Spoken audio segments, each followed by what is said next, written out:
সাইকোলজিস্টরা তাদের মূল জায়গাটা হচ্ছে কাউন্সেলিং করা, সাইকিয়াট্রিস্ট যারা ঔষধ প্রদান করে। তো যদি মেন্টাল হেলথ ডিসঅর্ডার হয় সেক্ষেত্রে অবশ্যই আমরা সাইকিয়াট্রিস্টের কাছে পাঠাই। একটা মৃদু মেডিকেশন যদি না হয় তখন আবার কাউন্সেলিং কাজ করে। যে সাইকিয়াট্রিস্টের কাছে গিয়েছি আবার 10 মিনিটও কথা বলে, তারপর থেকে সবার কাছ থেকে শুনতে হয়েছে ডক্টর। আমার খুব মনে আছে তখন দম্পতিরা এসে আমার কাছে কেঁদে দিয়েছিল, তার 30 বছরের গল্প জমা হয়ে আছে। একদিন আমি এসে বললাম আমাকে সাইকোলজিস্ট একদম ম্যাজিকের মতো ঠিক করে দিল। বিঘ্ন, আমরা সলিউশন দিই না। আমাকে একটু হেল্প করেন যে আমার বাচ্চাটা বেশ লম্বা সময় ধরে দরজা বন্ধ করে থাকে, আমাদের সাথে কথা বলে না। সেটা আবার এডিএইচডির মধ্যে পড়বে না। যে সিমটম পড়ছে মনে হচ্ছে এটাই আমার মধ্যে আছে। ডিপ্রেশন হতে হলে এখানে আমাদের একটা ক্লিয়ার গাইডলাইন। হ্যালো বাংলাদেশ, আসসালামু আলাইকুম। মাইন্ড সেবার মানসিক স্বাস্থ্য বিষয়ক আলোচনায় আজকে আমরা লম্বা সময় ধরে আলোচনা করব মানসিক স্বাস্থ্যর খুঁটিনাটি ব্যাপারগুলো নিয়ে, যেগুলো প্রাথমিকভাবে আমাদের জনমনে সবসময় আসে, মানসিক স্বাস্থ্য ব্যাপারটা কি।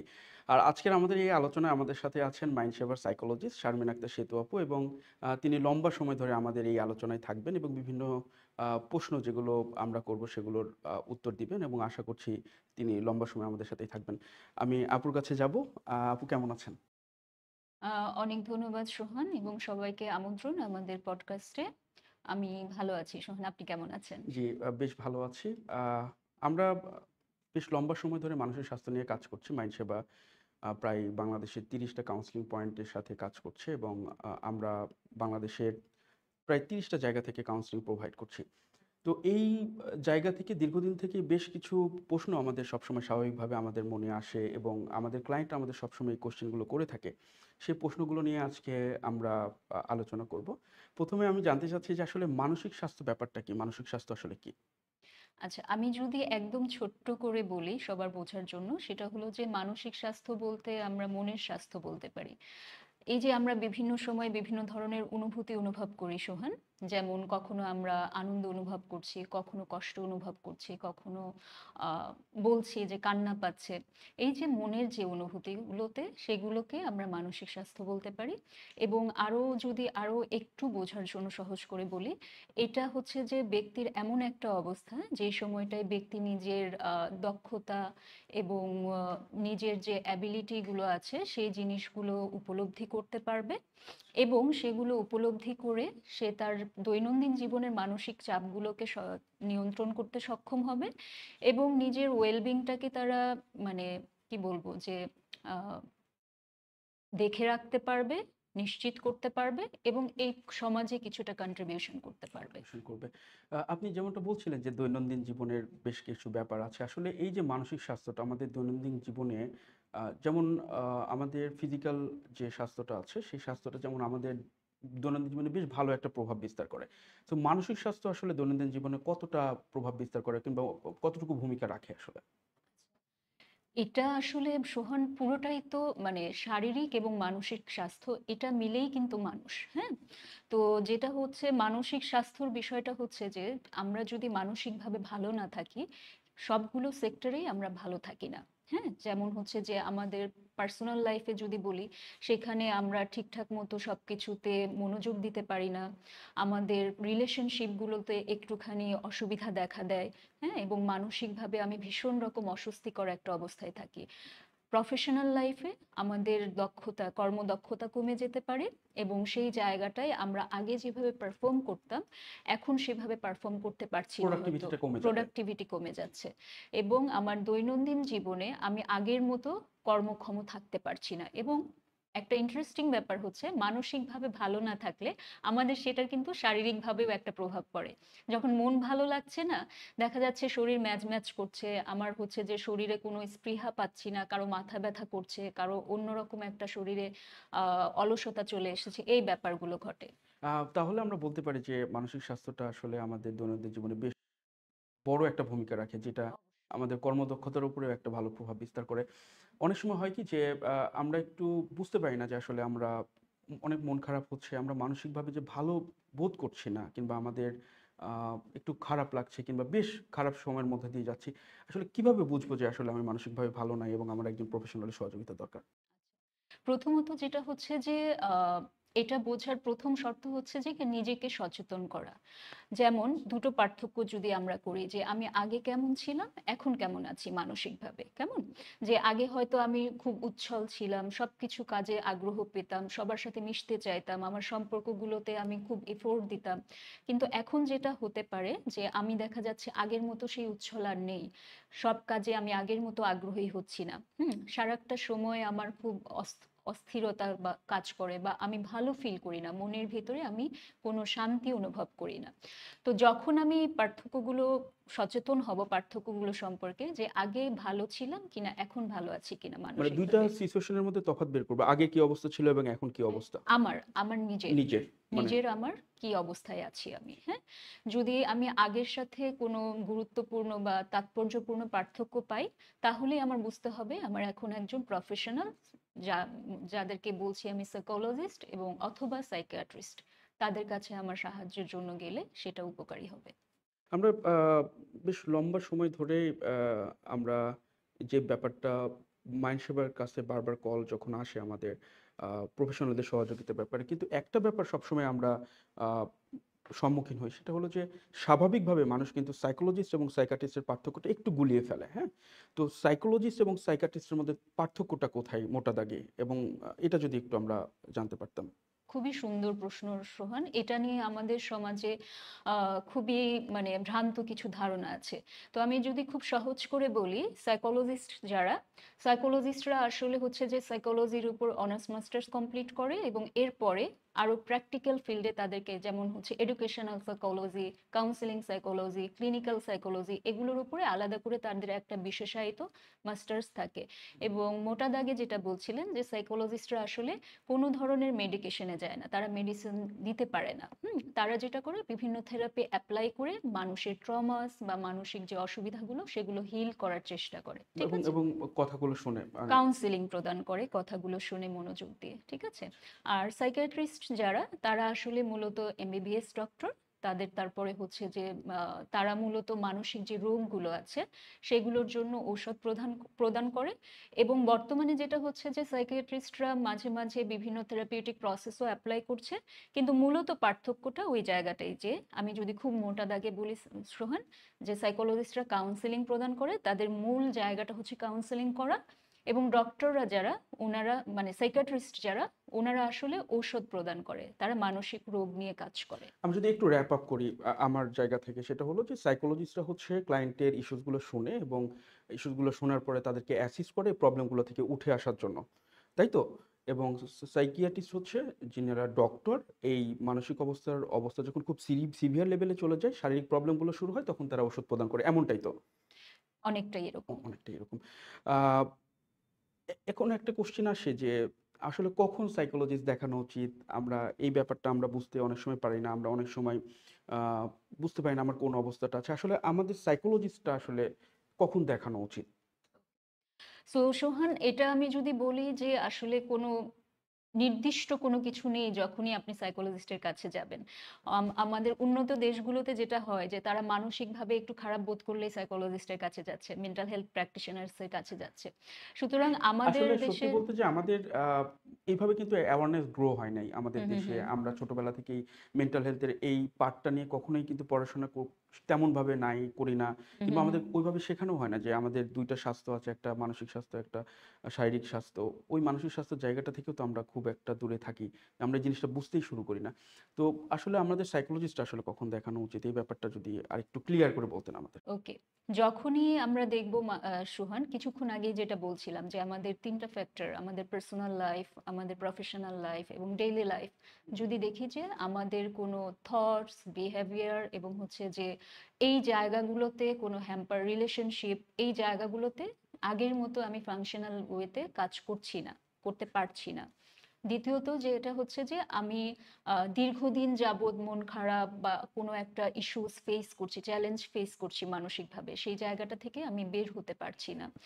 যখন আমি এই সিগনিফিকেন্ট চেঞ্জগুলো দেখব এবং আরো একটা জায়গা হচ্ছে যে এই ৩ টা জায়গা ডেইলি লাইফ, প্রফেশনাল লাইফ এবং পার্সোনাল লাইফ, এই জায়গাগুলোতে আমার যখন সিগনিফিকেন্টলি প্রোডাক্টিভিটি কমে যাবে, এবং আমার রিলেশনশিপগুলো হ্যাম্পার হতে থাকবে এবং আমার মানসিক শারীরিক স্বাস্থ্য আস্তে আস্তে ডেটোরেট করতে থাকবে, সেই সময়টায় অবশ্যই আমাদের একজন সাইকোলজিস্টের সাথে কনসাল্ট করতে লাগবে। মানে আসলে মানসিক অস্থিরতাটা যখন বা বেড়ে যাবে অতিমাত্রায়, মনে হচ্ছে যে আমি আসলে স্বাভাবিক আচরণ করতে পারছি না।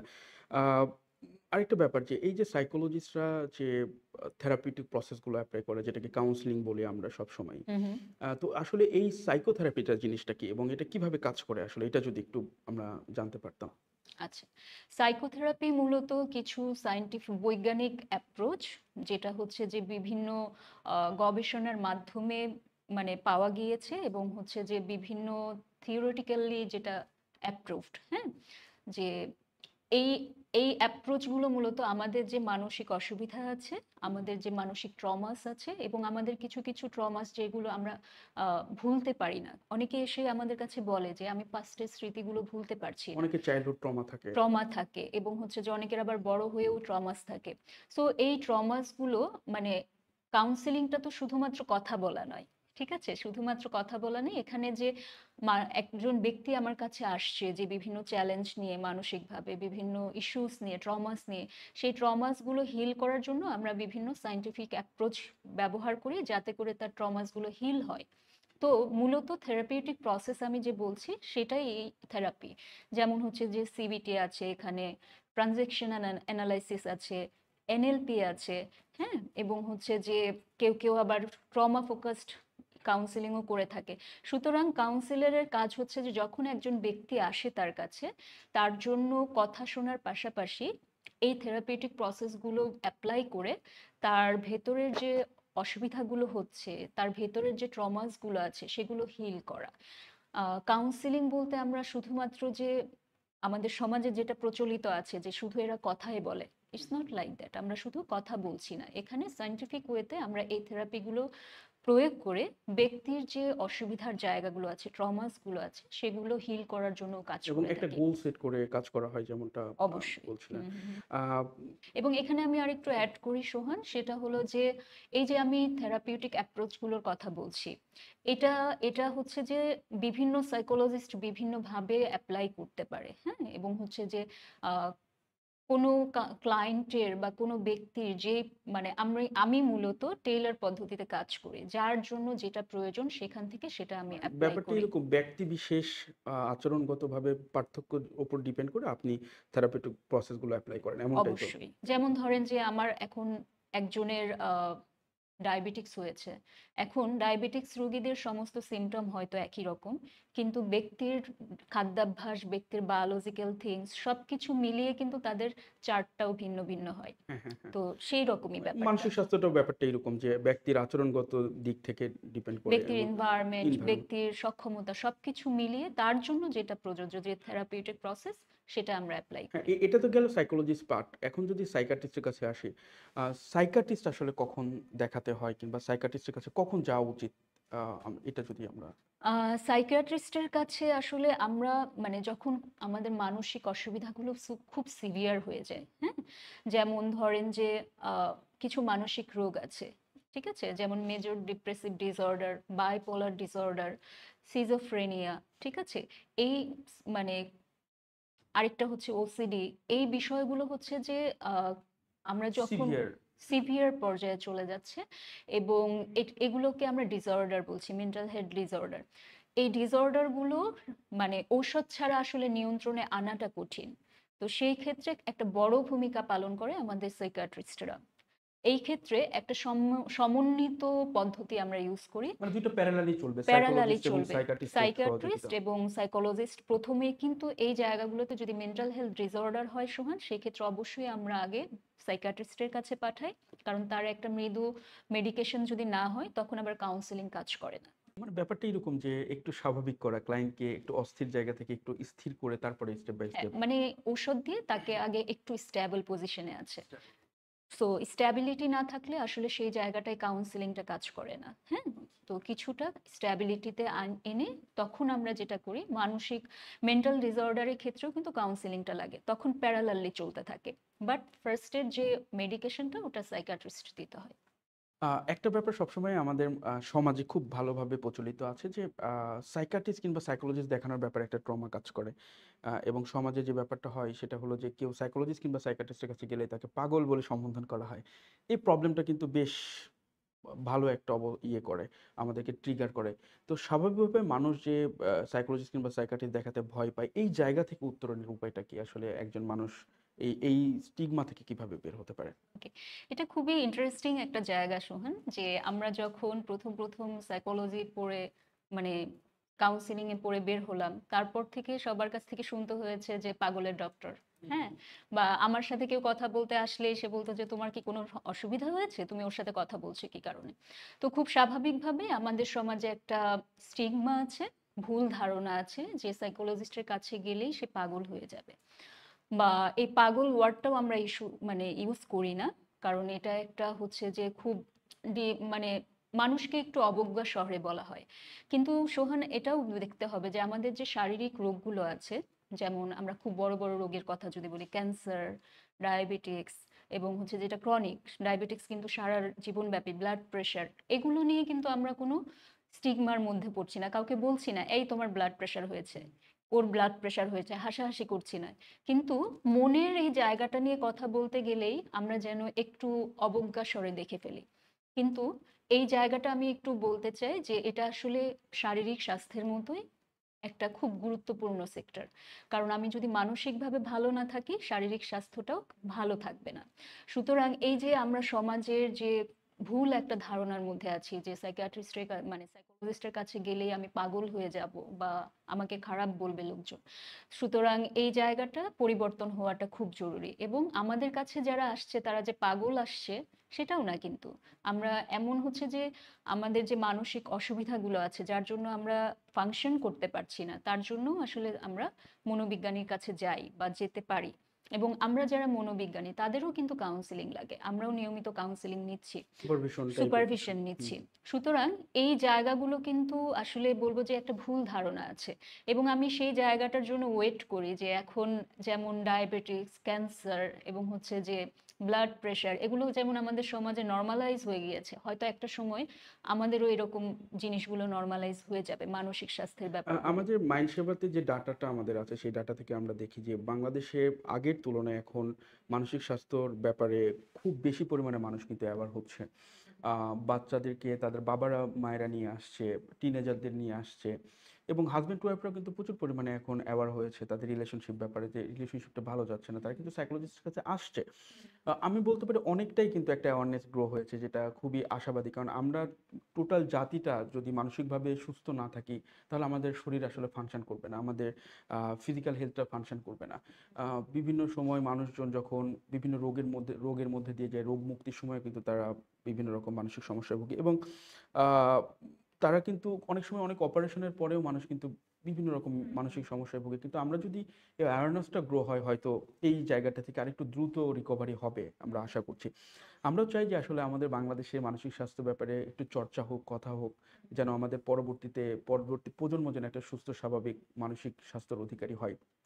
যেমন আপনি দেখবেন যে ফিজিক্যাল হেলথ নিয়ে কিন্তু খুব বেশি কথা হচ্ছে, ওয়ার্কআউট করা, প্রতিদিন এক্সারসাইজ করার ব্যাপারগুলো কিন্তু আমাদের সামনে আসছে। সো আমি চাই যে আমরা মোটা দাগে এই একটা ডিফারেন্স ক্রিয়েট করতে চাই, কিংবা সমাজে এই একটা পদচিহ্ন রাখতে চাই যে মানসিক স্বাস্থ্য নিয়েও কথা হোক, মানসিক স্বাস্থ্য নিয়েও আলোচনা হোক, যেটা আমাদের ভবিষ্যৎ প্রজন্মের জন্য এবং আমাদের জন্য আসলে খুব সুন্দর একটা পৃথিবী হতে পারে, বাংলাদেশ হতে পারে। যে ব্যাপারটা বলছিলাম যে আহ, আমাদের সমস্যাটা হচ্ছে কি, যে আমরা সাইকোলজিস্ট কিংবা সাইকিয়াট্রিস্টের কাছে আসলেই মনে হচ্ছে যে পাগলের ডাক্তারের কাছে আসছি। এই জায়গা থেকে বের হয়ে একটা মানুষ যখন কাউন্সিলিং এর মধ্যে আসে, অনেকের মধ্যে একটা ধারণা থাকে যে প্রথম দিনেই আমি আসলে সুস্থ হয়ে যাব। এবং তাদের মধ্যে একটা ব্যাপার থাকে যে আমি সাইকোলজিস্টের কাছে যাব, আর তিনি আমাকে কিছু ম্যাজিক্যাল কিছু করবে, আমি পরের দিন থেকে সুস্থ স্বাভাবিক হবে। আসলে ব্যাপারটা কি এরকম, নাকি আসলে এটা একটা স্টেপ বাই স্টেপ প্রসেস হতে পারে? আসলে কাউন্সিলিং কিভাবে কাজ করে এবং এর প্রসেসটা কি একটু যদি বলতেন।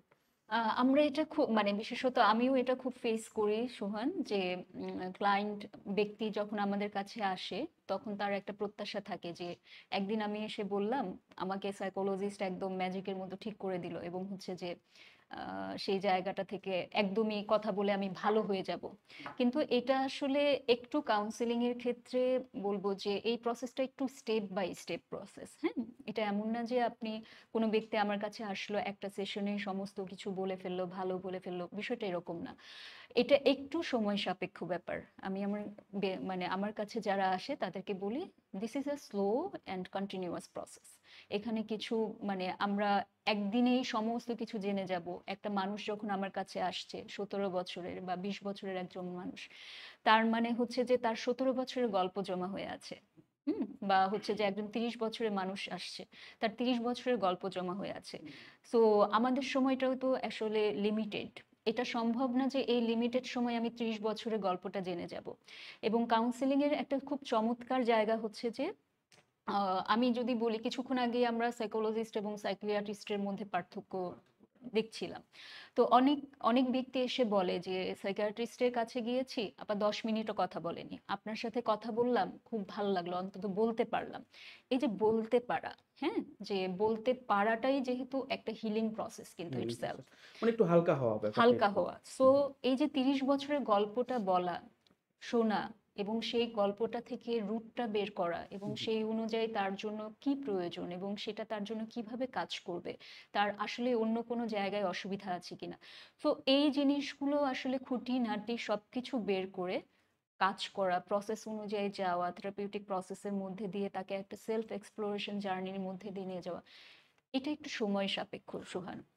আবার বর্তমানে এটাও হচ্ছে যে কিছু কিছু জায়গায় এটা দেখা যাচ্ছে যে একটা সেশন তারা অফার করছে যার মাধ্যমে হয়তো ওই জায়গাটায় আমার জানা নেই তারা কিভাবে কাজ করছে, বাট এটাও এখন হয়তো টেইলার্ড হচ্ছে। অনেকের যেহেতু এটা চাহিদা, হয়তো সেই থেরাপিউটিক প্রসেসের মধ্যে হয়তো কখনো এটা হবে, বাট পার্সোনালি আমি প্রিফার করি যে এটা একটু মানে কন্টিনিউ করা, 3-4টা সেশন অন্তত কন্টিনিউ করা। ব্যাপারটা কি, যেহেতু মেন্টাল হেলথ ব্যাপারটা নিয়েই আমাদের একটু ধোঁয়াশা আছে আমাদের হুম মধ্যে হুম এবং হুম হুম হুম। অনেকেই হয়তো এই ব্যাপারটা বুঝে না। আপনি একটা জিনিস দেখবেন যে আসলে ফিজিক্যাল হেলথেও কিন্তু একটা স্টেপ বাই স্টেপ প্রসেস হয়। প্রথমে ডক্টরের কাছে যাওয়ার পরে কিন্তু তিনারা একটা টেস্ট দিচ্ছে। টেস্টের পরে কিন্তু তারা ২১ দিন, ১৮ দিন, ১৫ দিন বিভিন্ন সময়ে সাপেক্ষ একটা ওষুধ দিচ্ছে। দিয়ে বলছে ২১ দিন পরে আসো। তারপরে ওষুধটা খাওয়ার পরে ২১ দিন পরে আসো। অনেক সময় আমাদের ওষুধগুলো কাজ করে, অনেক সময় কাজ করে না। আবার কিন্তু আমরা ওই ডক্টরের কাছে যাই। এটাও কিন্তু একটা প্রসেস। প্রসেস। কিন্তু মানসিক স্বাস্থ্যের বেলাতে এসে আমরা অনেক সময় মনে হয় যে, না আমি আজকেই যাবো, আজকে আমাকে কিছু পরামর্শ দিবে। অনেকেই আবার পরামর্শ বলে না, অনেকে বলে যে আমাকে সলভ দিবে। হুম হুম সেই হুম হুম, জায়গাটা কিন্তু একটা সলিউশন। ফ্যাক্ট আছে। সলিউশনের শব্দটা তো হয়তো এখানে কাজ করে না। পরামর্শ ব্যাপারটা এরকম। সো অনেকেই ফিল করে যে আমি যাবো, আমাকে একটা সলিউশন দিবে, আমি সলিউশন নিতে যাচ্ছি। এটাও একটা step by step process. Physical health এর ক্ষেত্রেও কিন্তু স্টেপ বাই স্টেপ প্রসেস। ওই একই জিনিস কিন্তু আসলে মেন্টাল হেলথ এর ক্ষেত্রেও প্রযোজ্য যে হুম এটা হুম একটা হুম। Step by step process.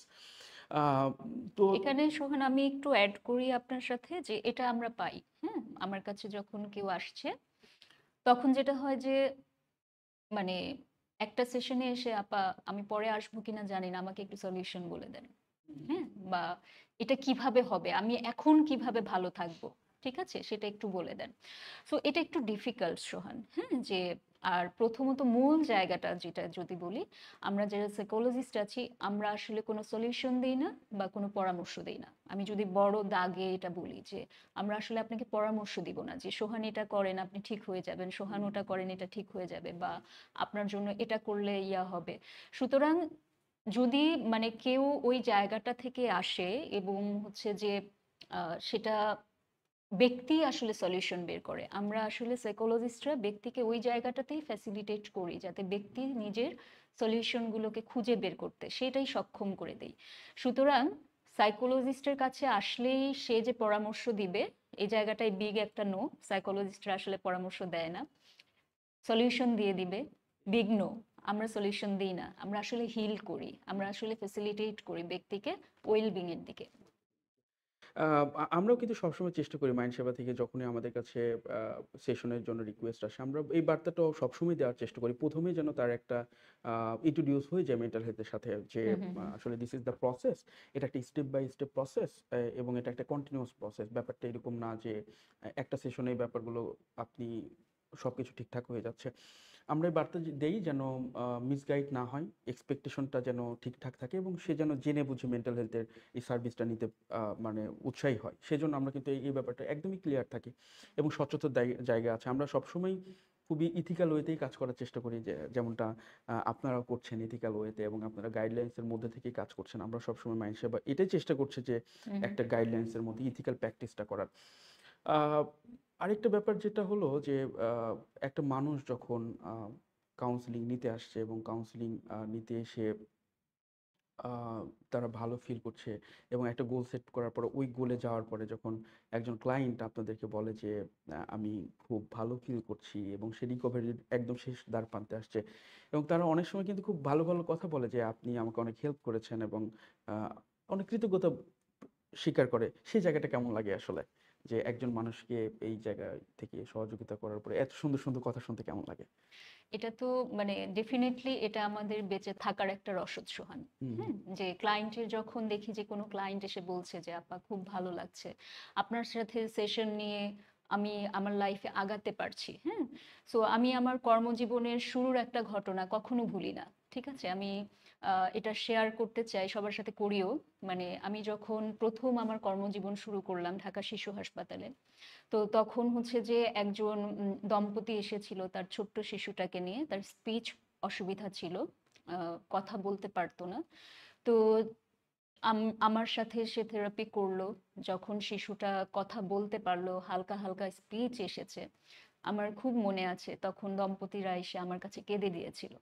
কেঁদে দিয়ে বলেছিল যে, "আপা, আম এটা আমার জন্য শ্রেষ্ঠ একটা উপহার জীবনের।" সো সেই অ্যাচিভমেন্টটা, সেই যে আমার সেই ওয়ার্ডগুলো, তাদের যে মানে আনন্দটা, এটা আমাকে সবসময় কাউন্সেলিং এর দিকে ধাবিত করে যে আমি একটা মানুষকে অন্তত একটা হ্যাপিনেস দিতে পেরেছি। সো যখন আমি দেখি যে আমার ক্লায়েন্টরা এসে আমাকে ফিডব্যাক দিচ্ছে, এটা আসলে আমাকে বাঁচিয়ে রাখে। আমার প্রফেশনটাকে বাঁচিয়ে রাখে, আমাকে ভালো রাখে। এইটা আসলে শুধুমাত্র একটা সার্ভিস প্রোভাইডিং না, এটা একটা ভালো লাগার জায়গাও বটে। আ আপনার ১ম এর দিকে একটা গল্প শুনে আমারও একটা ১ম এর দিকে গল্প মনে হলো। বাচ্চা-কাচ্চাকে নিয়ে কিন্তু বাবা-মা খুব বেশি চিন্তিত থাকে, এবং হুম, হুম, হুম। আ তারা খুব বেশি চিন্তা করে। বাচ্চা-কাচ্চা কিছু হলেই কিন্তু খুব ইয়ে হয়। সো ১ম এর দিকে মনে আছে যখন আমি আ শুরুর দিকে মাইন্ড সেবার শুরুর দিকে কাস্টমার সাপোর্ট হ্যান্ডেল করতাম। তো তখন একটা ফোন আসলো হুট করে, এবং ওই বিপরীত জায়গা থেকে একটা মা কাঁদছিলেন, এবং হুম, হুম, হুম। উনি বলছিল যে আমাকে একটু হেল্প করেন, এবং উনি বলছিলেন যে আমার বাচ্চাটা বেশ লম্বা সময় ধরে দরজা বন্ধ করে থাকে, আমাদের সাথে কথা বলে না। সে কি করতেছে আমরা বুঝতেছি না, এবং আমাদের সাথে খুব খারাপ আচরণ করছে। আমার বাচ্চাটাকে বাঁচান। আমরা কোনোভাবে তাকে মেইনটেইন করতে পারছি না। তো তখন হচ্ছে যে আমাদের এখানে সেশন নিতেও আসতে পারবে না। কারণ বাচ্চা কোনোভাবে বের হচ্ছে না। তার সাথে খুব একটা কথা বলা যায় না। হুম, এটা নিয়ে হুম, যে হুম। আলোচনা করবে সেই সুযোগটাও তার নাই। তো মাটা বারবার আমাদেরকে রিকোয়েস্ট করছিল তার বাসায় যাওয়ার জন্য, তার বাসায় যেন একটা হোম ভিজিট দেওয়ার। তো মানে প্রচন্ড রকমের কান্নাকাটি করছিল। প্রচণ্ড ব্রেকডাউন ছিল তিনি। আমি তাকে একটু কুল ডাউন করার চেষ্টা করলাম, এবং পরবর্তীতে আ আমাদের one of the best psychologist mister Rajan Das, উনাকে রিকোয়েস্ট করলাম যে একটা হোম ভিজিট দেওয়া যায় কিনা? উনি বলল, "ঠিক আছে, উনি যেহেতু প্রবলেমে আছে আমরা এটা করব।" এবং তিনি কিন্তু তার বাসায় গেল, এবং বাসায় যাওয়ার পরে লম্বা সময় ধরে প্রায় ১.৫ থেকে ২ ঘন্টা তাদের সাথে ডিসকাশন করেছে, এবং আ ডিসকাশন শেষে জাস্ট শেষ হওয়ার উইথিন 5 মিনিটস এর মধ্যে উনার মা আমাকে ফোন দিয়েছে। সে ভদ্রমহিলা আমাকে ফোন দিয়েছে, এবং উনি আবারও কাঁদতে, কাঁদতে আমাকে বলল যে, আ "আপনাদের অনেক ধন্যবাদ। আপনারা আসলে আমাদেরকে অনেক সহযোগিতা করলেন, এবং আমাদের যে ভুল বোঝাবুঝির জায়গাটা ছিল, যেটা আসলে আমরা বুঝতেছিলাম না, আমার ছেলের সাথে যেটা মিলতেছিল না, সেটা তারা এখন ক্লিয়ার, এবং তার বাচ্চার সাথে তাদের কমিউনিকেশনটাও ভালো হবে এরকমটা মনে করছিল।" আমি বললাম যে, "ইনশাআল্লাহ এটা ঠিক হয়ে যাবে।" এবং তিনি যে মানে জাস্ট এই সেশনের মধ্যেই যে একটা উপলব্ধিটা পেয়েছে, যে উইথিন 5 মিনিটস এর মধ্যে তিনি ফোন দিয়ে আবার আমাকে অনেকবার থ্যাংক ইউ বলছে, অনেক খুশি হয়েছে, অনেকবার আমাকে আ অনেক দোয়াও করল। আ এগুলো আসলে অনেক রসদ। এগুলো দিস ইস অবশ্যই। Not a service. এটা শুধুমাত্র সার্ভিস নয়, এটা একটা সেবাও বলতে পারি আমরা। ওই আশীর্বাদও জায়গা বলতে হ্যাঁ, পারি সেবা, যে এবং অনেক দোয়াও পাওয়া যায় আই থিংক। অবশ্যই। অনেক বড় একটা অনেক, ব্লেসিং অনেক, এটা। অনেক বড় একটা ফ্যাক্ট। সো আমরা যদি আরেকটা জিনিস একটু বলতে চাই, আমাদের সমাজে এক ধরনের শব্দ আছে মেন্টাল হেলথ এর সাথে যেটা সরাসরি জড়িত, ডিপ্রেশন। এটা কিন্তু আমাদের বন্ধু মহলে স্বাভাবিকভাবে সবাই কিন্তু এই শব্দটা ইউজ করি। অনেক সময় আমরা বলি যে, আ "খুব ডিপ্রেশনে আছি রে। হ্যাঁ, ও মনে হয় ডিপ্রেশন মোডে চলে গেছে।" তো এই যে মজার ছলে বলছি ডায়াগনোসিস না করেই মানে আসলে ব্যাপারটা কি? আসলে ডিপ্রেশন জিনিসটা কি? এবং এই যে কথায়, কথায় আমরা বলছি ডিপ্রেশনে আছি, ডিপ্রেশনে যাচ্ছি। এই ব্যাপারটা আসলে কিভাবে বলবেন? আচ্ছা, ডিপ্রেশনটা কি? এটাকে হচ্ছে যে আমি দুভাবে বলতে চাই সোহান। প্রথমত কিছুক্ষণ আগেই আমরা যখন বলছিলাম যে মেন্টাল হেলথ অ্যাওয়ারনেসটা ক্রিয়েট করা প্রয়োজন। এটাকে যদি আমি ইতিবাচকভাবে বলি যে এটা একটা অ্যাওয়ারনেস ক্রিয়েট করছে। হ্যাঁ? যখন আমি বলছি ডিপ্রেসড আছি, সেটা রিপ্রেজেন্ট করছে যে আমি আমার মানসিক স্বাস্থ্য সম্পর্কে কিছুটা হলেও ইতিবাচকভাবে হোক, নেতিবাচকভাবে হোক সচেতন হচ্ছি। সচেতন এবং একটু খারাপ সময়ের মধ্যে দিয়ে যাচ্ছি খারাপ খারাপ অবস্থা। সময়ের মধ্যে দিয়ে যাচ্ছি। এটা আমি যদি ইতিবাচকভাবে বলি। আর যদি একটু নেতিবাচকভাবে চিন্তা করি, সেটা হচ্ছে যে ডিপ্রেশন ইটসেলফ আ ক্লিনিক্যাল টার্ম।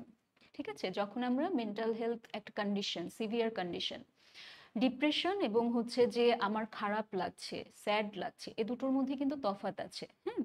তো এই যে আমরা বিভিন্ন রিসোর্সেস পড়ছি, হ্যাঁ? যে আমার ডিপ্রেসড লাগছে, আমার খুব অ্যাংজাইটি হচ্ছে।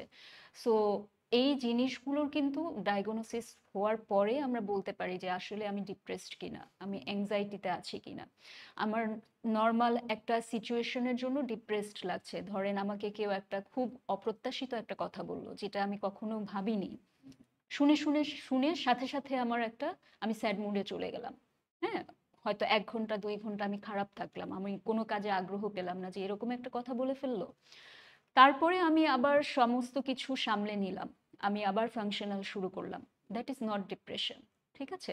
ডিপ্রেশন হতে হলে এখানে আমাদের একটা ক্লিয়ার গাইডলাইন আছে।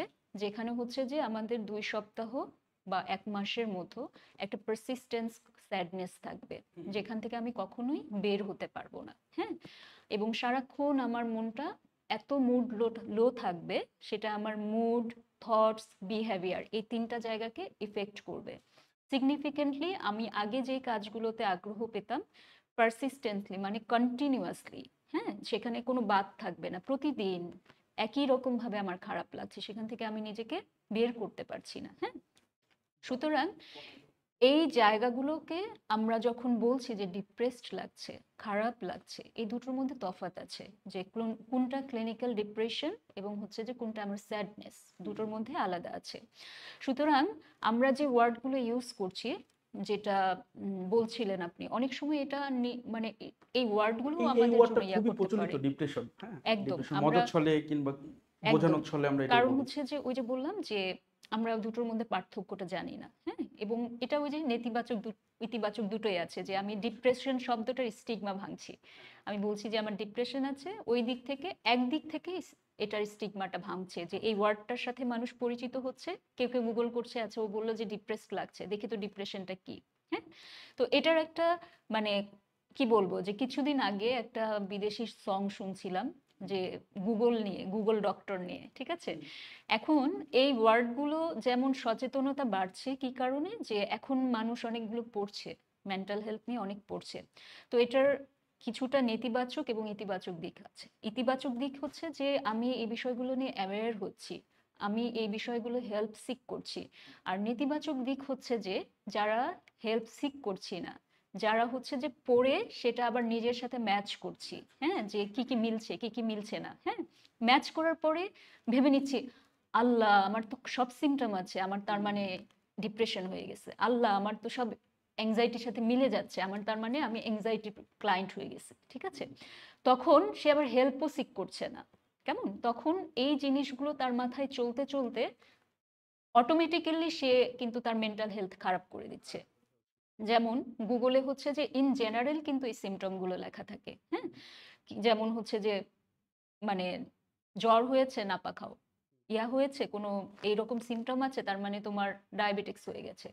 কিন্তু যখন আমরা ডাক্তারের কাছে যাচ্ছি না, গুগলে ইন জেনারেল পড়ছি, সেটা অনেক সময় আমার জন্য প্রযোজ্য হচ্ছে না। কারণ আমার বায়োলজি, আমার মেন্টাল হেলথ, আমার এনভায়রনমেন্ট সবকিছু আলাদা। ঠিক এই আছে? সিম্পটম নিয়ে একটা আমার ছোট্ট একটা গল্প আছে। সেটা হলো যে আমার প্রতিবেশী এক আঙ্কেলকে নিয়ে আমি ডক্টরের হুম, কাছে হুম, গেছি হুম। এবং আঙ্কেল কিন্তু খুব গুগল-টুগল ঘাটাঘাটি করে, হ্যাঁ? তো ডক্টরের কাছে যাওয়ার পরে উনি বলছে যে আমার লাংসে ইনফেকশন হয়েছে কিংবা বলছে যে আমার রক্তক্ষরণ হয়েছে, ফুসফুস ক্যান্সার হয়েছে এরকম টাইপের। মানে উনি খুব গলায় জোর দিয়ে কাশে। হুম, হুম। তো এই অবস্থায় ডক্টর একটা শব্দ বলল, একটা কথা বলল, সেটা আমার এখন পর্যন্ত খুব মনে আছে যে উনি বললেন, "দেখেন, আমরা যখন স্টুডেন্ট অবস্থায় ছিলাম, আমরা যখন ১ম ডক্টরের পড়াশোনায় আসছি, যে সিম্পটমই পড়ি আমার মনে হয় এই সিম্পটম আমার মধ্যে আছে।" যে সিম্পটম পড়ছে মনে হচ্ছে এটাই আমার হুম, মধ্যে হুম, আছে। হুম, হুম। সো এই সিম্পটম পড়ার কিন্তু একটা ব্যাড ইমপ্যাক্ট আছে। এমনটাই অবশ্যই। হচ্ছে। আমার মনে হয় এমনটাও হয় অনেক সময় যে হুম, হুম। এগুলো পড়তে, পড়তে মনে হয় যে সবগুলো আমার মধ্যে আছে। এটা আমাদের মধ্যে একটু মেন্টাল হেলথ একটু আরেকটু খারাপ সিচুয়েশন এর মধ্যে দিয়ে নিয়ে আসে। বাট ইন্টারেস্টিং থিং সোহান যে আছে আমাদের সবার মধ্যেই দেখবেন যে মেন্টাল হেলথ যে কন্ডিশনস গুলো, যে ইস্যুস গুলো সবার মধ্যেই কম বেশি আছে। আমরা সেজন্যই যখন গুগল পড়ছি আমাদের সাথে মিল খুঁজে পাচ্ছি, but the thing is that যখন আমি ডায়াগনোসড হচ্ছি না, আমরা সেই জায়গাটা একটু স্কিপ করে যাচ্ছি যে এটা একটা ডায়াগনোসিসের ব্যাপার আছে। হ্যাঁ, এখানে আমরা কিছু স্কেল অ্যাপ্লাই করি। আমরা মুখে মুখে বলতে পারিনি যে আপনার কিছু সিমটম শুনে আপনার ডিপ্রেশন হয়ে গেছে। নো, আমাদের এখানে কিছু সায়েন্টিফিক স্কেল আছে যার মাধ্যমে আমরা আসলে ওটাকে অ্যাসেস করি যে আসলে ডিপ্রেশন আছে হুম, কিনা, হুম, হুম। আসলে অ্যাংজাইটি আছে কিনা। তো যখন শুধু সিমটম মিলাচ্ছি, ইটস নট লাইক দ্যাট যে সেটা আমার হয়ে গিয়েছে। হুম, হুম, হুম। ঠিক আছে, জি, জি। আদারওয়াইজ ডায়াগনোসিস যেমন ধরেন যে আমার জ্বর হয়েছে, জ্বর কিন্তু বলা হয় যে সমস্ত বড় বড় রোগের প্রাথমিক একটা জায়গা, যে পারসিস্টেন্স যদি জ্বর থাকে সেই ক্ষেত্রে হচ্ছে যে টেস্ট করতে হবে, আমি কোনো কনক্লুশনে যেতে পারবো না। তো সেই রকমও মেন্টাল হেলথের সিমটমগুলো, যে পারসিস্টেন্স আমার যদি সিমটমসগুলো মিলতে থাকে এবং দীর্ঘদিন যাবৎ সেটাতে মধ্যে থাকে, তাহলে আমাকে অবশ্যই ডায়াগনোসিসে যেতে হবে। উইদাউট ডায়াগনোসিস আমি কোনো কিছুতে একটা সিদ্ধান্তে কনক্লুশনে যেতে যেতে পারব পারবো না না। এবং সেটা আমাদের জন্য খারাপ। হুম, হুম, সো আমরা তো মোটামুটি বেশ কিছু প্রচলিত কয়েকটা মেন্টাল হেলথের অবস্থার উপরে ডিপেন্ড করে আমরা একটু ছোট, ছোট করে যদি জানতে পারি। আমরা ডিপ্রেশন তো বুঝলাম। হুম, হুম, হুম। আমরা অ্যাংজাইটি কাকে বলছি এবং অ্যাংজাইটি জিনিসটা কি? আমি যদি একদম সহজ ভাষায় বলি, এংজাইটিটা হচ্ছে যে আমাদের একটা চিন্তার সিভিয়ার রূপ, যেটা আমরা আসলে ভবিষ্যৎ কেন্দ্রিক করি, যেটা আসলে এখনো হয়নি। ঠিক আছে, যেমন ধরেন আমি এখানে বসে আছি, আমি বসে আছি কিন্তু আমার মাথায় চলছে বাড়ির চিন্তা, যে আমি যদি বাড়িতে যাওয়ার সময় জ্যামে পড়ি, আমি যদি সময় মতো পৌঁছাতে না পারি, আমি যদি এটা না করতে পারি, তাহলে তো ওখানে আমাকে মা বকা দিবে বা আমার এই জায়গাটা আচ্ছা কি এটাকে ইন্টারভিউ একটা দেরি হবে। ওভার থিংকিং এর ফলাফল বলতে পারি কিছুটা? হতে পারে, হতে পারে যেখানে আমরা প্রেজেন্টকে বাদ দিয়ে ফিউচার কেন্দ্রিক অনেক বেশি অনেক চিন্তা বেশি। করছি আবার আমরা এবং অনেক সময় নেতিবাচক আমরা সেটা। আমাদের ছোটবেলা থেকে অনেক সময় এরকম হয়েছে যে আমাদের টিচার আমাদের সামনে ডেকেছে, আমাদের প্রচন্ড ভয়ে হাত পা কাঁপাকাঁপি, ঘামাঘামি শুরু হয়ে গেছি। স্টেজে বক্তব্য দিতে হবে তখন একটা হুম, হুম, সমস্যা হুম, হয়। হুম, হুম। প্রিন্সিপাল স্যারের রুমে যাব তখন ঘামতে থাকি। এটাও কি অ্যাংজাইটির পার্ট কিনা কিংবা এটা এই এই এংজাইটিটা আমাদের জীবনের নর্মাল পার্ট। হ্যাঁ, ওই যে বললাম যে ডিপ্রেশনের মতোই, যে সার্টেন একটা সিচুয়েশনে আমার স্যাড লাগতে পারে, সার্টেন একটা সিচুয়েশনে আমি খারাপ ফিল করতে পারি, কিন্তু সেটা কন্টিনিউয়াসলি হচ্ছে কিনা। ঠিক এংজাইটির ক্ষেত্রেও ওটা, যে সার্টেন একটা পারফরমেন্স এংজাইটি আমার হতে পারে, যেমন পরীক্ষার আগে, প্রেজেন্টেশনের আগে কি করব, এটা যদি না হয়, প্রশ্ন যদি কমন না পড়ে, তারপরে আমাকে দেখতে হবে যে এই চিন্তাটা আমার পরীক্ষার পরে চলে যাচ্ছে কিনা বা থাকছে কিনা। তার মানে এই যে একটা স্ট্রেস বা হচ্ছে ফিউচার কেন্দ্রিক চিন্তা, এটা সার্টেন পিরিয়ড পরে আমার চলে যাচ্ছে না কিনা, হুম, বা থেকে যাচ্ছে কিনা বা কন্টিনিউয়াস হচ্ছে কিনা, সেটার মধ্যে এই তফাৎটা আমাকে দেখতে লাগবে। যে এই যে আমি এখন ধরেন যে আমি একটা পডকাস্টে আসছি, একটা মৃদু এংজাইটি আমার ছিল যে আমি আসলে এখানে এসে কি বলবো, এখানে আমার পারফরমেন্স কি হবে বা সবকিছু এটা ঠিকঠাক থাকবে পারফরম্যান্স কিনা। অ্যাংজাইটির মধ্যে পড়ে ছোট্ট করে। একদম। হুম। তো সেই রকম ছোট ছোট ছোট ছোট স্ট্রেস এংজাইটি আমাদের থাকে, বাট সেটা দেখতে হবে যে আমার লেভেলটা লঙ্গার কেমন? টার্মে যাচ্ছে কিনা, আমার এই তিনটা জায়গায় daily life, personal life, professional লাইফে সেটার নেতিবাচকভাবে ইফেক্ট পড়ছে কিনা, আমাদের কাছে আমার ফাংশন কমিয়ে আমাদের দিচ্ছে কাছে কিনা। অনেক ফোন আসে প্যানিক অ্যাটাক নিয়ে। প্যানিক অ্যাটাক ব্যাপারটা কি আসলে? প্যানিক অ্যাটাক হুম, জিনিসটা হুম। কি? আচ্ছা, এটা হচ্ছে যে এংজাইটিরই একটা ফর্ম। হ্যাঁ, যে যখন দেখা যাচ্ছে প্যানিক অ্যাটাকটা প্রচন্ড, আমি যদি বলি প্যানিক জিনিসটা কি, এটা হচ্ছে যে একটা আতঙ্ক। হ্যাঁ, হঠাৎ করে আমি বসে আছি বসে আছি, আমার হঠাৎ করে এমন কোনো আতঙ্ক আমাকে পেয়ে বসলো, আমার মনে হচ্ছে যে আমি এই বদ্ধ রুমের মধ্যে এখনই মারা যাব। তার মানে এটা একটা সাডেন একটা মানে আতঙ্ক, যেটা আমার মাথায় হঠাৎ করে এসে এটাকে আমি আর কোনোভাবেই সেখান থেকে বের হয়ে আসতে পারি না। হ্যাঁ, সেটা মৃত্যু ভয় হতে পারে, সেটা আমার পারফরমেন্স নিয়ে হতে পারে, হ্যাঁ, সেটা আমার যে কোনো কারণে হতে পারে। এটা হচ্ছে যে প্রচন্ড একটা ভয়, প্রচন্ড একটা আতঙ্ক, যেটা সাডেনলি আমাকে অ্যাটাক করছে। হুম, হুম, এইরকম টাইপের কিছু একটা, তাই তো? আরো বেশ কিছু ট্রাম আমাদের আসে। ওসিডির ব্যাপারগুলো আমাদের সমাজে বেশ প্রচলিত আছে এবং ওসিডির ক্লায়েন্টরা বেশ অসহায় বোধ করে। হুম, হুম, হুম, এবং কারণ কারণ আমাদের সমাজে কিন্তু এই ব্যাপারগুলো খুব বেশি প্রচলিত না। হুম, হুম, এটা যে হুম। ওসিডি কিংবা সে যে এই কারণে এইরকম টাইপের একটা অবস্থার মধ্যে দিয়ে যাচ্ছে বলে সে এরকম করছে, সে কিন্তু সামাজিকভাবে খুব বাজে একটা হেয় প্রতিপন্ন হয়। আসলে ওসিডি নিয়ে যদি আমরা একটু কথা বলি, ওসিডির জিনিসটা কি? হুম, হুম, হুম। ওসিডিটা কি এবং ওসিডির লক্ষণগুলো কি হতে পারে? ছোট্ট করে যদি আমরা একটু জানতে পারতাম। ওকে, সো ওসিডি কে যদি আমরা বলি অবসেসিভ কম্পালসিভ ডিসঅর্ডার, হ্যাঁ, এখানে দুটো দুটো জায়গা থাকে, একটা হচ্ছে আমার অবসেশন আর একটা হচ্ছে কম্পালশন।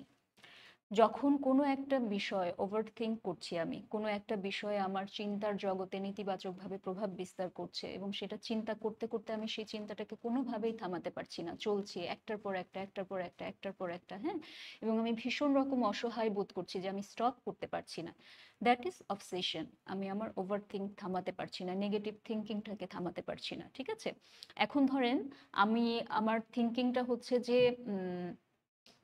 ধরেন আমি এখন হচ্ছে কোনো কিছু ধরলাম, হ্যাঁ, ধরার পরে আমার কাছে থিঙ্ক হচ্ছে যে আমার হাতে ময়লা লেগেছে, ঠিক আছে। এখন এই ময়লাটা যদি বেশি হয় তখন এটা থেকে আমাকে জীবাণু ধরবে, এই জীবাণুটা আমি খেয়ে ফেললে আমি অসুস্থ হয়ে যাব, এইরকম নেতিবাচক একটার পর একটা চিন্তা আসছে, হ্যাঁ। এখন এই চিন্তাটা থেকে যদি আমি কাজে যাই যে ময়লা আসছে, এখন আমার হাতটা ধুয়ে ফেলতে হবে, আদারওয়াইজ এখান থেকে অনেক কিছু ঘটবে। এর জন্য আমি যেই কাজটা করলাম, হাত ধুচ্ছি বা হচ্ছে যে হাতটা মুছে ফেলছি, বা যতক্ষণ না ধুচ্ছি আমার ইয়াটা হচ্ছে না, তার মানে আমার যে চিন্তাটা আছে নেতিবাচক চিন্তা, সেখান থেকে বের হয়ে আসার জন্য আমি যদি কোনো কাজ করি সেটাকে আমি কম্পালশনস বলছি, ঠিক আছে। তার মানে একটা হচ্ছে অবসেশন, একটা হচ্ছে কম্পালশন। আবার কারো কারো ক্ষেত্রে দুটোই থাকতে পারে, যখন আমরা সিভিয়ারে চলে যাই তখন দুটোই একসাথে হতে পারে, কম্পালশনও থাকে অবসেশনও থাকে, ঠিক আছে। সুতরাং এই কন্ডিশনটাই, অবসেশন এবং কম্পালশন, এই জায়গাটাই কিন্তু আমাদের প্রাথমিকভাবে বের হয়ে আসতে হলে একটা মেডিকেশন লাগে। ওসিডির ক্ষেত্রে ওষুধ মেডিকেশনটা লাগে, খুব দরকারি, হ্যাঁ, ওষুধ লাগে, তাই তো? ঔষধ লাগে। এবং এই ঔষধটা ছাড়া আসলে অনেক সিভিয়ার ক্লায়েন্ট আসে যারা আসলে হচ্ছে যে এই ঔষধটা নেয় না, হ্যাঁ, নিতে চাই না। নিতে চায় না, বা হচ্ছে যে ভাবে যে ঔষধ নিলে এটার প্রতি আমি ডিপেন্ডেন্ট হয়ে যাব। আসলেই হয়তো কেউ কেউ ডিপেন্ডেন্ট হয়ে যায়, কিন্তু ওসিডির ক্ষেত্রে এই ওষুধটা না নিলে ক্লায়েন্টের অবস্থা আসলে ধীরে ধীরে ডেটেরয়েট করে, কারণ এটা একটা ব্রেইনের একটা অংশ যেহেতু ইয়া করে, সেটাকে আমাদের স্ট্যাবল করতে হয়। তার মানে ব্যাপারটা হচ্ছে যে কাউন্সেলিং এবং ঔষধ ২ টা প্যারালালি চলতে হতে পারে। অবশ্যই এখানে কাউন্সেলিং এর পার্টটা অনেক বেশি ভাইটাল, ঔষধ এবং কাউন্সেলিং অনেক বেশি ভাইটাল ভূমিকা পালন করে। এখন কাউন্সেলিং এর পার্টটা আসে কি কারণে? সাধারণত যাদের ওসিডি থাকে, হ্যাঁ, আমি আমার ক্লায়েন্টের দিক থেকে যদি বলি, তাদের আমি হিস্ট্রি যদি বলি, তাদের কিন্তু ভীষণ রকম কোনো ট্রমাস থাকে, তাদের কিন্তু চাইল্ডহুড কোনো ট্রমাস বা হচ্ছে কোনো শেম, বা হচ্ছে যে তার জীবনের এমন কোনো পরিস্থিতি যাতে ভীষণ রকম ভাবে সে হচ্ছে যে স্ট্রেসড হয়ে গিয়েছে, ট্রমাটাইজ হয়েছে, সেখান থেকে কিন্তু এই জিনিসগুলো ট্রিগার হতে পারে, হয় সাধারণত। সুতরাং সেই জায়গাগুলো হিল করাটাও কিন্তু কাউন্সিলিং এর মাধ্যমে দরকারি, হ্যাঁ। শুধুমাত্র ঔষধ এই জায়গাটাই খুব কম কাজ করে, ঠিক আছে। দেখা যাচ্ছে ওষুধ নিচ্ছে, সেটা ওষুধটা বন্ধ করলে আবার ফিরে আসছে, কারণ তার ভেতরের যে ইস্যুস গুলো আছে সেগুলো তো আসলে হিল হয়নি। তার মানে সো প্যারালেলি মানসিকভাবে দুটোই শক্ত, চলতে হয়। মানসিকভাবে ব্যাপারগুলোকে আরো একটু সুন্দর করে মেইনটেইন করার জন্য আসলে কাউন্সেলিংটা দরকার হয়। আর ওষুধ হচ্ছে শারীরিক ইস্যুস গুলো থেকে রিকভারি দরকার, করার জন্য, স্ট্যাবিলিটি আনার জন্য। স্টেবিলিটি নিয়ে আসার জন্য।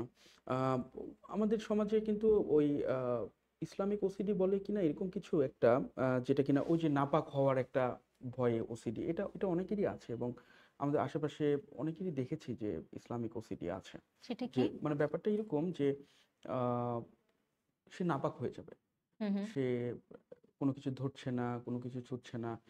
বা কাপড় শুকাইতে দিয়েছে সেখানে আ হুম, হুম, উনি হুম, হুম, ঘন্টার পর ঘন্টা দাঁড়ায় আছে। কোনো পাখি যেন না বসে, কোনো কিছু যেন না হুম, পড়ে। হুম, এই যে হুম, নাপাক হওয়ার ভয়ে হুম, একটা হুম, ওসিডি হুম। কিন্তু আমাদের দেশে খুব ওটা বেশি একটা পরিমাণে, পার্ট, হ্যাঁ, অবশ্যই একটা ওসিডির একটা একটা বেশি পার্ট, পরিমাণে হ্যাঁ। একটা বিরাজ যে করে। এই সময়টাই তারা হচ্ছে যে শুধু ইসলাম না, যে কোনো ধর্মের, মানে হ্যাঁ। আমরা এই ইয়েটা বেশি দেখি আমাদের হুম, হুম, সমাজে, হুম, হুম, যেহেতু হুম, ইসলামিক অধ্যুষিত এলাকা আমাদের। হুম, সো হুম, হুম। আমরা এই জিনিসটা বেশি পাই। সো এই জায়গাটায় ওসিডির বিভিন্ন পার্ট আছে, হ্যাঁ, যে কি কি ইয়াতে হয়, এটা একটা পার্ট, তো তবে এই স্বাভাবিকভাবে পার্টটা আমরা এটা বেশি দেখি আরকি। বেশি দেখা যায়। বেশি বলবো যে এটা আছে, হ্যাঁ, এটা আমি আছে। সো এই রকম ক্লায়েন্টদের যদি আমি হিস্ট্রি আপনাকে কিছুটা বলি, এই জায়গাটায় যেটা হয় যে হয়তো কখনো সে কোনো ইসলামিক কোনো মানে ডিসকাশন দেখেছে, বা হয়তো কোনো ইসলামিক বই পড়েছে, বা হচ্ছে যে কোনো রিলিজিয়াস কোনো কিছু দেখেছে, বা রিলিজনের জন্য তাকে কেউ একটা ভয় দেখিয়েছে, সেখান থেকে কিন্তু তার মধ্যে এই জিনিসগুলো ট্রিগার হতে পারে। হ্যাঁ, ভয়টা বেশি হতে পারে। সুতরাং এখানে হিস্ট্রি নেওয়াটা খুব জরুরি, যে কোন আসলেই। জায়গাটা মানে থেকে আসলো। ট্রিগারটা কোথা থেকে আসলো এই ব্যাপারটা নিয়ে দেখা যেতে পারে। মানে অনেক সময় ফোবিয়া থেকেও এটা হয়। হ্যাঁ? হতে হতে পারে। পারে, হতে পারে। আ আরো বেশ কয়েকটা টার্ম আমাদের সমাজে সবসময় ঘুরে বেড়ায়। আমরা সবসময় বেশি দেখি বাচ্চাদের অতিরিক্ত দুরন্তপনা, আ অতিরিক্ত বেশি আ খুব বেশি দুষ্টু, খুব বেশি চিল্লা চেঁচামেচি, এক জায়গায় বসে থাকছে না, খুব দৌড়াদৌড়ি করছে, ঝামেলা করতেছে। যেটাকে অনেক সময় আমরা যারা একটু পড়াশোনা করে তারা হয়তো বলতেছে ADHD। হুম, হুম। সো আসলে ADHDর ব্যাপারে আসলে আমরা একটু ছোট্ট করে যদি একটা স্বচ্ছ ধারণা পেতে পারি। আচ্ছা, সোহান, যেটা হচ্ছে যে এডিএইচডি টার্মটা আসলে অনেক বড় একটা টার্ম। হ্যাঁ, সাধারণত আমি যদি এটাকে ব্রেকডাউন করি, অ্যাটেনশন ডেফিসিট হাইপার অ্যাক্টিভিটি। হ্যাঁ, সুতরাং এই জায়গাটায় যেটা এডিএইচডির যে শিশুগুলো আমরা পাই, তাদের হচ্ছে যে তারা অনেক বেশি, কি বলবো, যে কোনো কিছুতে বেশিক্ষণ মনোযোগ দিতে পারে না। হ্যাঁ, এবং ভীষণ রকম অস্থির থাকে, কোনো কাজে তাদেরকে আমরা স্থির রাখতে পারি না। হ্যাঁ, এবং সেই জায়গাটায় দেখা যাচ্ছে তারা পড়ালেখা বা হচ্ছে খেলাধুলা বা কোনো একটা স্থির কাজে মানে আসলে বেশিক্ষণ থাকছে ফোকাস না, দিতে পারছে না, তাই তো? ফোকাস দিতে ফোকাস পারছে দিতে না, পারছে না। এবং ভীষণ রকম তার মধ্যে অস্থিরতা অস্থিরতা কাজ আছে। করছে। হুম, হ্যাঁ, হুম, হুম। এবং এখানেও আবার একটা ডিফারেন্স আছে, সোহান। কিছু কিছু শিশু আছে কিন্তু, যে তারা আসলে একটুখানি দুষ্টু, মানে হুম, আমাদের যে সমাজে কথাটা বলি, যে তারা হয়তো এমনিতেই একটু চঞ্চল প্রকৃতির, চঞ্চল সেটা আবার প্রকৃতির। এডিএইচডির মধ্যে পড়বে না। ঠিক আছে? তো এই দুটো জায়গায় যদি আমি আলাদা করতে চাই, ডেফিনেটলি ওই যে বললাম যে ডায়াগনোসিসের জায়গায় যেতে হবে। হ্যাঁ, হুম। যে সবগুলোকে আমি একাধারে এডিএইচডি মোটা বলতে দাগে পারবো আমরা না। এটাকে একবারে ডায়াগনোসিস না করে নাম দিতে পারব না। পারবো না, মানে যে কারণ কিছু কিছু শিশু আছে এমনিতেই চঞ্চল, কিন্তু আবার দেখবেন যে সে পড়ালেখার জায়গায় গেলে ঠিক মতো অ্যাটেনশন দিতে অ্যাটেনশন করছে। পারছে। আবার হ্যাঁ। অনেকেই কম অ্যাটেনশন দিয়ে ভালো রেজাল্ট করছে। তার ফোকাসটা হয়তো ভালো কিংবা ধারণ ক্ষমতাটা ভালো। হুম, তো হুম, হুম। এটাও একটা বোঝার ব্যাপার আছে এই হুম, হুম। জায়গা থেকে। মানে এখন যেটা হচ্ছে যে অনেকে পড়ালেখা করে এই হাইপার অ্যাক্টিভিটি দেখলেই বাচ্চাদের লেভেলিং করে দিচ্ছে, যে হুম, হুম। তোমার বাচ্চার তো এডিএইচডি হয়ে গিয়েছে। বাট এগেইন ওই জায়গাটায় আমাদের পার্থক্যটা বুঝতে হবে, এগেইন আমাদের মাথায় রাখতে হবে যে আমরা আসলে কোনো লেভেলিং এ যাব না, কোনো প্রফেশনালের ডায়াগনোসিস ছাড়া আসলে। আপু আমরা লম্বা সময় ধরে আলোচনা করলাম। আমরা বেশ কয়েকটা মানে বেশ অনেকগুলো টপিক কভার করেছি। এখন আমরা জাস্ট শেষের দিকে চলে আসছি এবং আমরা একটু জানতে চাই যে এই যে মানসিক স্বাস্থ্যকে সুন্দর রাখতে, ভালো রাখতে আসলে আমাদের কোন অভ্যাসগুলো গড়ে তোলা উচিত বলে মনে করেন? একটু যদি বলতেন। আহ প্রথমত যদি বলি, সোহান, মানে খুব প্রথম যে জায়গাটা, এটা আমাদেরকে ইতিবাচক থাকতে লাগবে। হুম, পজিটিভ অনেক থাকতে হবে। সময় দেখা যায় যে আমরা আমাদের মানসিক অসুবিধাটার মূল জায়গাটাই শুরু হয় নেতিবাচক বিষয়গুলো দিয়ে। হ্যাঁ, যে আমার চারপাশ থেকে আমি নেতিবাচক এনভায়রনমেন্ট পাচ্ছি, বা আমার সাথে নেতিবাচক সবকিছু হচ্ছে, সেখান থেকে দেখা যায় যে আমি আস্তে আস্তে মানসিক স্বাস্থ্য আমার খারাপ হতে শুরু করে, বা আমি নিজেও নেতিবাচক চিন্তা করছি। সুতরাং সবকিছুতে আমরা যদি একটু পজিটিভ চিন্তা করতে পারি, যেমন ধরেন যে আহ, প্রত্যেকটা নেতিবাচক জিনিসের পেছনে আমি একটা করে পজিটিভ থটস যদি রাখি, যেমন ধরেন আমি আসছি এখানে, আসতে আসতে জ্যাম পড়ে গিয়েছে, হুম, হুম, তো জ্যামটার সময়টা অবশ্যই নেতিবাচক, যে আমার হয়তো কাজে দেরি হবে বা এই জায়গাটা দেরি হচ্ছে, কিন্তু হুম, হুম, হুম। ওই সময়টাকে আমি ইতিবাচক ভাবে কিভাবে নিতে পারি, কারণ ওই সময়টা তো আমি চেঞ্জ করে ফেলতে পারছি না, তাই না? পাচ্ছি না। সুতরাং ওই জায়গাটাকে আমি প্রোডাক্টিভ করতে পারি। হ্যাঁ, আমি কোনো বই পড়তে পারি, বা আমি কোনো কিছু নিয়ে চিন্তা করতে পারি, বা জ্যামে পড়ার ফলে আমি কিছুটা রেস্ট পেলাম। হ্যাঁ, কিছুটা থট মানে চিন্তা করার সময় পেলাম। তার মানে আমি যদি ইতিবাচক থাকি, এটা আমার মানসিক অসুবিধা অনেকাংশেই কমিয়ে দেয়। পজিটিভ থাকা, একটু পজিটিভ চিন্তা করা, পজিটিভ। পজিটিভ চিন্তা করা, পজিটিভ মানুষের সাথে থাকা, এবং হচ্ছে যে পজিটিভ ভাবে সবকিছুকে পর্যালোচনা করা। সবসময় হয়তো সম্ভব না, বাট চেষ্টা করা, যতটুকু পজিটিভ থাকা যায়। থাকা হ্যাঁ, যায়, এটা একটা। দ্বিতীয়ত হচ্ছে যে যেটা আমরা বিশেষত খুব বেশি ইগনোর করি, সেই জায়গাটা হচ্ছে যে আমরা আসলে সেলফ কেয়ার করি না। হ্যাঁ, আমাদের জীবনাভ্যাস খুবই, মানে, অস্বাস্থ্যকর। হ্যাঁ, খাওয়া, ঘুম, এবং হচ্ছে যে আমাদের যে ডেইলির যে কাজকর্মগুলো, হ্যাঁ, সেগুলোর মধ্যে একটা ব্যালেন্স করা, ঠিকঠাক মতো ঘুমটা নিশ্চিত করা। আমরা যদি ঘুম না হয় ঠিক মতো, সেটা আমাদের ব্রেনে একটা প্রভাব পড়ে, আমাদের সারাদিন দেখা যায় যে সেটা ভালো অন্তত ৮ যাচ্ছে না। ঘন্টা আমাদেরকে ৮ ঘুমানো ঘন্টা উচিত। ঘুমানো দরকার। আরেকটা যেটা হলো যে খাবারটা ঠিক মতো খাওয়া, এবং হচ্ছে যে হেলদি ফুড খাওয়া। এখন হচ্ছে যে ফাস্ট ফুড খাওয়ার প্রবণতা অনেক বেড়ে গিয়েছে আমাদের, হ্যাঁ? যেটা আসলে আমাদের শরীরের জন্য, মনের জন্য ভালো নয়। অস্থিরতা তৈরি করে আসলে। তৈরি করে হুম, হুম। ভীষণ রকম, হ্যাঁ? অস্থিরতা তৈরি করে। সো সেই জায়গাটায় হেলদি ফুডগুলো ইনটেক করা এবং আরেকটা যেটা হলো যে নিজেকে প্রোডাক্টিভ রাখা। হ্যাঁ? অনেক সময় দেখা যায় যে আমরা কোনো কাজ ছাড়া বসে আছি।